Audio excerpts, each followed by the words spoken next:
Again, the first thing you're going to see is the home screen. All right. And it's going to tell you the number of leads, if it's currently running, any activity, and total runs that you've done for the day. You also have your start run button, your configuration, and where you can export the leads. Okay. So if we go to the configuration, we can go here or we can go up here. This is where you're going to put in your Google Places API key or your Google Maps API key. All right, now you get $300 worth of credits, so it will last you for a long time. But you go ahead and put that in there and it'll let you know when it's configured. And if you want to set default locations, like you're always going to pull plumbers, then you could do that. All right. Now you can see here it accepts city, suburb, neighborhood, or zip code. We recommend that you do this by zip code. You're going to get a more granular search and you're going to be able to get more. All right. We have a way to throttle this. We've got a throttle configuration guide to tell you how to keep it safe. All right. This is not a deal where you're going to be able to scrape 5,000 leads a day or anything like that. It is designed for safe scraping to get the leads that you need. All right, around 50, 75 leads a day probably is all you're going to need when you start doing analysis on them and targeting and stuff like that.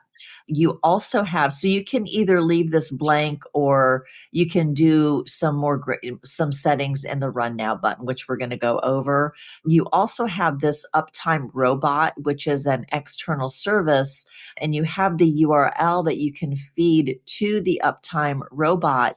And what it'll do is it'll go ahead and it'll schedule this automatically if you want to do that. And we have the instructions in the user guide.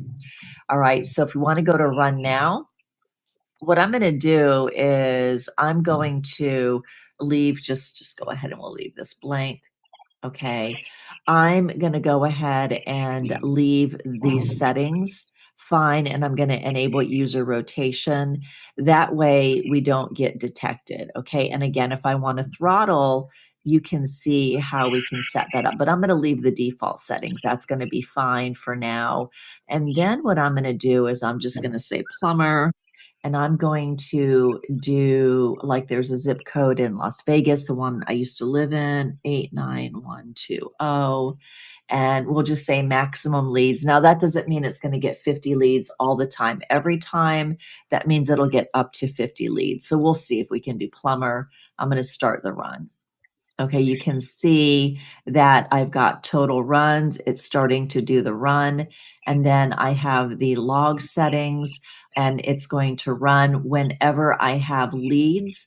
I can export the leads, and it's going to look like this, basically. Okay, so you've got the name, the email. It only does emails.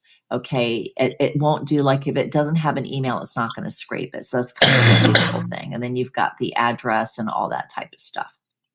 Okay, so that is pretty much how it works. You can clear the history and you can run this a couple of times. You've got the detail if you wanted to click on the detail. And really, that's all there is to it. It's just really designed to create and get you enough leads so that you have steady lead flow.